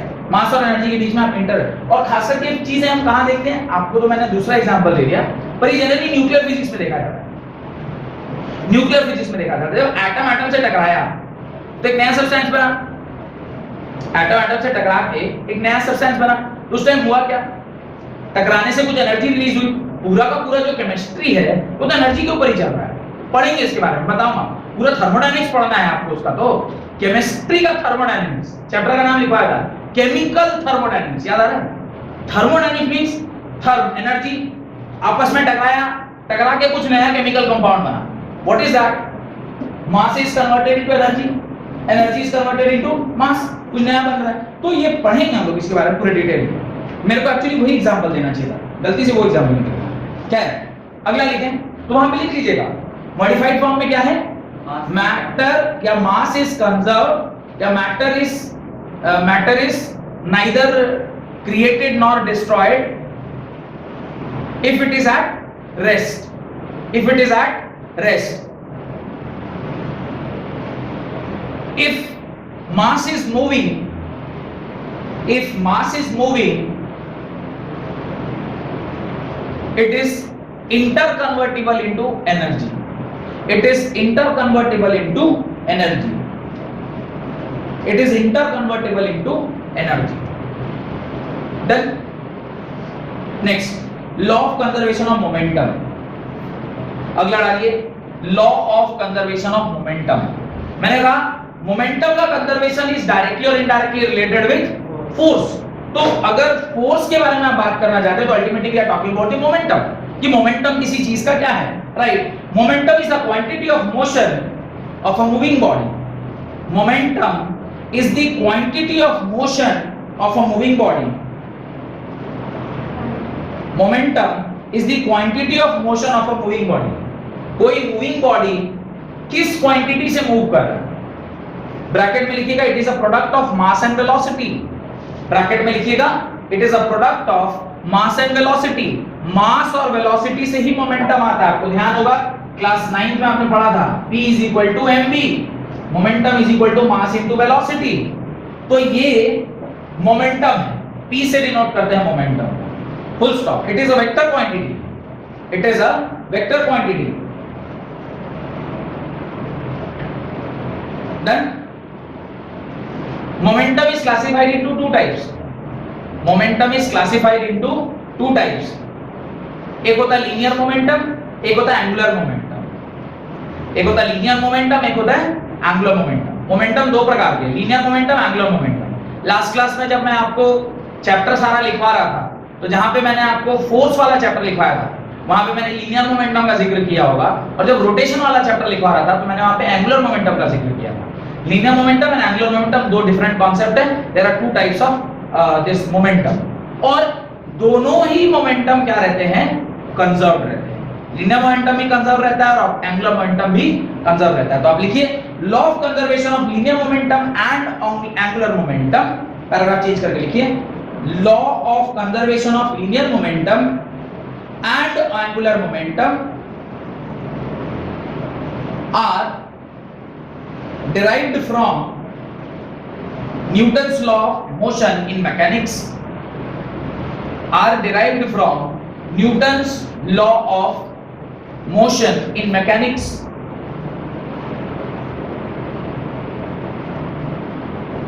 Full stop. इसके अंदर सब heading डालें law of conservation of linear momentum, सब heading डालें law of conservation of linear momentum, right, law of conservation of linear momentum. तो momentum दो प्रकार का, एंगुलर मोमेंटम, लीनियर मोमेंटम। दोनों ही जो एंगुलर मोमेंटम और लीनियर मोमेंटम है वो न्यूटन्स लॉ ऑफ मोशन से हम लोग डिराइव करते हैं। उसी चैप्टर में पढ़ते हैं ना जहां पे मोमेंटम पढ़े और मोमेंटम से फिर फोर्स का डेफिनेशन लाए थे, F = ma, क्लास 9 में आपने पढ़ा था, फिर इस साल भी पढ़ेंगे हम लोग और डिटेल में। तो वहां पे आप दोनों मोमेंटम को, एक तो law of conservation of linear momentum और दूसरा law of conservation of angular momentum. तो पहले law of conservation of linear momentum का डेफिनेशन लिखिए। This law states that if no external force is applied on the system, this law states that if no external force acts on a system, then its linear momentum remains constant. If no external force act on the system, then its linear momentum remains constant. तो इसका linear momentum क्या रहता है? constant रहता है। इसका derivation है हमारे सिलेबस में, हम लोग इसको जब समय आएगा तो करेंगे। वैसे आपको एक एग्जांपल तो ध्यान होगा ही क्लास 9 के बेसिस पे, हम ऐसे कुछ फायरिंग वगैरह करते हैं तो आपने देखा था कि वो गोली आगे की ओर बढ़ रही थी तो आपके शोल्डर में पीछे की ओर क्या लगता है? झटका लगता है, इसको बोलते हैं रिकॉइल वेलोसिटी। थोड़ा बहुत अगर आपको ध्यान हो, क्लास 9 में पढ़ा था। तो वो सारी चीजें जो जिसका मास छोटा था वो काफी तेजी से भागा और जो आपका राइफल था उसका मास ज्यादा था तो उसमें थोड़ा ही वेलोसिटी आ पाया, क्योंकि product of velocity into mass क्या रहना चाहिए? कंजर्व रहना चाहिए, कांस्टेंट रहना चाहिए। बात समझ में आ रही? तो वो जो फेनोमेना आपको राइफल वाला है उसमें क्या हो रहा है? लीनियर मोमेंटम कंजर्व है, क्योंकि जो वेलोसिटी है वो एक ही लाइन में है। लेकिन अगर वो रोटेशनल में आ जाएगा तो उसको क्या बोलेंगे? Angular momentum. सेकंड हेडिंग डालिए law of conservation of angular momentum. Angular momentum conserve होता है जब चीजें क्या होती हैं? रोटेशनल मोशन में होती हैं, right. A body rotating about an axis, law of conservation of angular momentum के अंदर लिखिए a body rotating about an axis has a rotational inertia. अब देखिए इनर्शिया वर्ड आ गया। What is inertia? State of inertia हमने पढ़ा था। State of motion of inertia, what is that? State of inertia of rest और state of inertia of motion. A body tend to be in a state of rest और motion unless and until external force is applied. ये तो हो गया linear. लेकिन अगर external है माने रोटेशनल है तो आप उसमें भी वो कंजर्व करते हैं मोमेंटम को, पर एक्सटर्नल टॉर्क जीरो होना चाहिए। लीनियर में क्या होता है? एक्सटर्नल फोर्स जीरो होना चाहिए। एंगुलर में क्या होता है? External torque. अभी थोड़ा सा मुश्किल है, आप आईसीसी होगा तो पता होगा। टॉर्क माने मोमेंट ऑफ फोर्स, तो मोमेंट ऑफ फोर्स जिसका जीरो होता है, आप लोगों को नहीं पता है, जब पढ़ेंगे तो आपको ही पता चल जाए। तो डेफिनेशन खाली लिखिए a body rotating about an axis has a rotational inertia called moment of inertia, called moment of inertia, full stop. The law of conservation of angular momentum states that, full stop, paragraph change. The law of angular momentum, the law of conservation of angular momentum states that, angular momentum states that, the law of conservation of angular momentum states that if no external torque acts on a system, ऊपर क्या लिखा था? No external force act on the system. यहाँ क्या लिख रहे हैं? No external torque act on the system, then its angular momentum remains constant. Then its angular momentum remains constant. Then its angular momentum remains constant. कोई दिक्कत? तो वहां पर नेट फोर्स या एक्सटर्नल फोर्स जीरो था, यहां पे टॉर्क जीरो है। अगर ये टॉर्क जीरो है तो जो रोटेशनल मोमेंटम है जिसको एंगुलर मोमेंटम बोलते हैं वो क्या रहेगा? कंजर्व रहेगा। अगला हेडिंग डालें law of conservation of charge, law of conservation of charge. Law of conservation of charge, charge हमेशा क्या रहता है? कंजर्व्ड रहता है। हर मैटर दुनिया में जो कुछ भी बना हुआ है वो किससे बना है? एटम से। दुनिया में जो कुछ भी बना है वो किससे बना है? एटम से। एटम जिससे बना हुआ है? Electron, proton, neutron. अब अगर वो इलेक्ट्रॉन, प्रोटॉन और न्यूट्रॉन से बना है तो वो चार्ज है, यानी मैटर में चार्ज है। और अगर एटम्स एक जगह से दूसरी जगह जा भी रहे हैं या वो उसकी कुछ सब एटॉमिक पार्टिकल्स इधर से उधर हो भी रहे हैं तो उसमें चार्ज डेवलप होगा। ये आपने पढ़ा हुआ है, क्लास 9 10 में पढ़ा होगा कि इलेक्ट्रॉन जब सिस्टम से बाहर निकलता है, यानी मेटल नॉन मेटल चैप्टर में पढ़ाया होगा कि अगर इलेक्ट्रॉन सिस्टम से बाहर निकलता है तो उसको क्या बोलते हैं? मेटल। और नॉन मेटल होगा तो इलेक्ट्रॉन को एक्सेप्ट करेगा। जब इलेक्ट्रॉन सिस्टम से बाहर निकलता है तो वो होता है पॉजिटिवली चार्ज पार्टिकल, और जब इलेक्ट्रॉन को एक्सेप्ट करता है तो वो होता है negatively charge particle.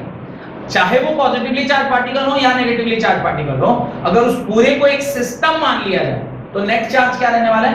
Conserve, because zero. Net charge क्या रहने वाला है? कंजर्व, बिकॉज जितना चार्ज ये यहां से उधर भेजा होगा उतने उसने क्या किया होगा? एक्सेप्ट किया होगा। तो चार्ज कभी भी बढ़ या घट नहीं सकता।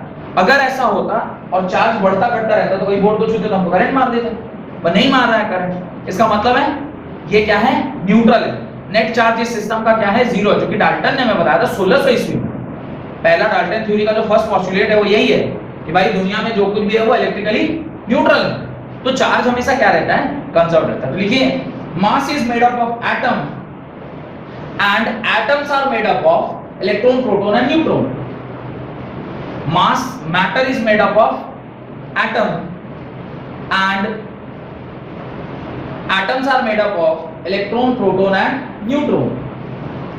Full stop. Electron, proton and neutron. An object, एक जो ऑब्जेक्ट है उसमें नंबर ऑफ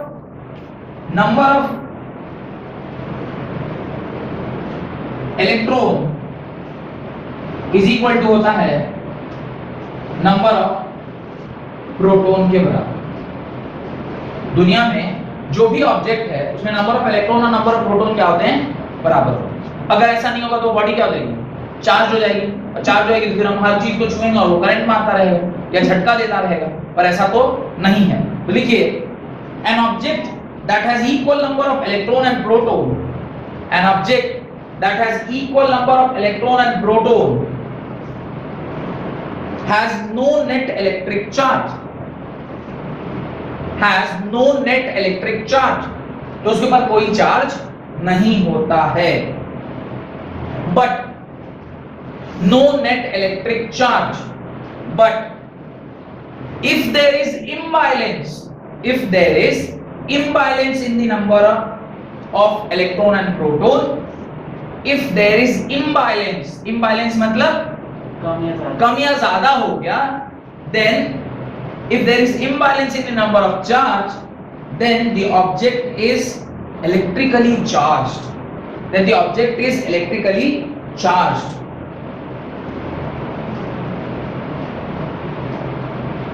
और ये जो चार्जिंग है वो हमेशा कैसे होता है? पॉजिटिव इलेक्ट्रॉन्स या तो बाहर निकल रहे होंगे या इलेक्ट्रॉन आ रहे होंगे। either you are donating electron, either you are removing electron, or you are accepting electron, or you are gaining electron. तो जब आप इलेक्ट्रॉन डोनेट कर रहे हैं तो आप पॉजिटिव चार्ज हो रहे हैं, जब आप इलेक्ट्रॉन को एक्सेप्ट कर रहे हैं आप नेगेटिव चार्ज हो रहे हैं। तो लॉ ऑफ कंजर्वेशन कहता है कि किसी भी इलेक्ट्रिकली चार्ज बॉडी या न्यूट्रल बॉडी पे चार्ज हमेशा क्या रहता है? कंजर्व्ड रहता है। सिर्फ charge can be transferred from one body to another body. तो पैराग्राफ चेंज करके लिखिए law of conservation of charge states that the charge can neither be created nor be destroyed,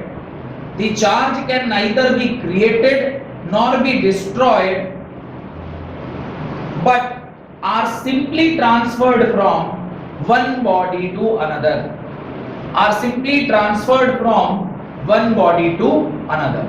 एक बॉडी से दूसरे बॉडी में चार्ज की transfer होती रहती है। कोई दिक्कत नहीं।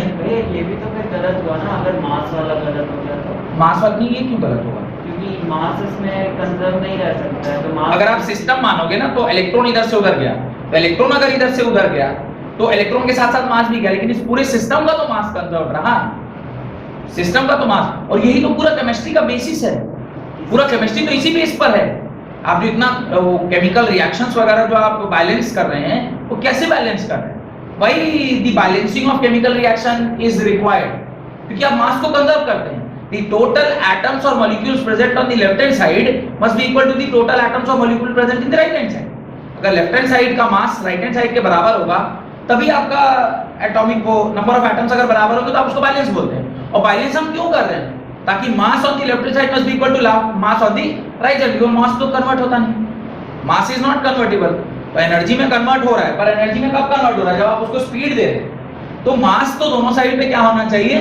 कांस्टेंट होना चाहिए। फिर एनर्जी की इक्वेशन अलग लिखते हैं, फिर राइट एनर्जी का इक्वेशन अलग, जहां पे आप एक्सोथर्मिक रिएक्शन है या एंडोथर्मिक रिएक्शन है, तो फिर आप लिखते हैं कि इधर का मास एनर्जी कन्वर्जन, इधर का मास एनर्जी कन्वर्जन, और लास्ट में जो मुझे एनर्जी मिला, तीनों की एनर्जी का सम क्या होना चाहिए? कांस्टेंट होना चाहिए। यानी energy on this side must be equal to energy on this side. ये हम लोग पढ़ेंगे न्यूक्लियर फिजिक्स में। क्लास 12th में एक पूरा चैप्टर आएगा, यहाँ पे एटम्स और न्यूक्लियाई आएगा, जिसका नाम है न्यूक्लियर फिजिक्स। उस न्यूक्लियर फिजिक्स में आपको पढ़ाऊंगा कि कैसे लेफ्ट हैंड साइड का मास, राइट हैंड साइड का मास और सम एनर्जी, इन तीनों बराबर होना चाहिए। तो लेफ्ट हैंड साइड का मास को हम किस में कन्वर्ट करेंगे? एनर्जी में। फिर राइट हैंड साइड का मास को किस में कन्वर्ट करेंगे? एनर्जी में। और फिर कुछ एनर्जी अलग से दिया हुआ है कि एक्सोथर्मिक रिएक्शन है तो सिस्टम एनर्जी क्या कर रहा होगा? रिलीज कर रहा होगा। इस तरफ मास है, इस तरफ मास प्लस एनर्जी है। तो जब तक इन दोनों मास को आप एनर्जी में नहीं कन्वर्ट करोगे, तो फिर उस बैलेंस कैसे करेंगे? तो ये मास को आप एनर्जी में कन्वर्ट किए, इस तरफ रिएक्टेंट का भी मास को आप एनर्जी में कन्वर्ट किए, और कुछ एनर्जी मेरे को वैसे एनर्जी के फॉर्म में मिला हुआ है, that joule plus this joule. ये दोनों मिलकर रिएक्टेंट के साइड के जूल के बराबर अगर नहीं हुआ, तो मास एनर्जी कंजर्वेशन तो संभव नहीं। तो इसलिए मास का भी कंजर्वेशन होना जरूरी है और एनर्जी का भी कंजर्वेशन होना। इसीलिए तो आइंस्टाइन ने इक्वेशन लिख पाए कि मास अगर एनर्जी में इंटरकन्वर्टिबल नहीं होगा, तो फिर ये कंजर्व कैसे होगा? और इसीलिए जब कभी भी हम न्यूक्लियर पार्टिकल्स के ऊपर इक्वेशन लिखते हैं, तो वहां पे मास एनर्जी कंजर्वेशन लगाना ही पड़ता है। Normal day to day reaction में हो सकता है ना भी यूज करना पड़े, पर जब न्यूक्लियर पार्टिकल के ऊपर लगाते हैं, alpha decay, beta decay, gamma decay, वहां पे हम लोगों को मास एनर्जी कंजर्वेशन करना ही पड़ता है। तो यहां तक पढ़ने के बाद आप अब इस सिचुएशन में आ चुके हैं कि अब आप पूरे साल भर फिजिक्स कैसे पढ़ा जाता है और क्या क्या चीजें हैं जो लॉ उसको गवर्न कर रही हैं, उसका आइडिया लग गया है आपको। चैप्टर का नाम लिखें, चैप्टर का नाम लिखें यूनिट्स एंड मेजरमेंट। ये तो आपने फिजिकल वर्ल्ड पढ़ लिया, तो पूरा चैप्टर क्या था? Physical world and measurement. तो आप यूनिट एंड मेजरमेंट या सिर्फ मेजरमेंट आप second part of the chapter का नाम लिख लें, मेजरमेंट। अगली क्लास में हम लोग मेजरमेंट पार्ट को पढ़ेंगे। ठीक है, बहुत बहुत धन्यवाद।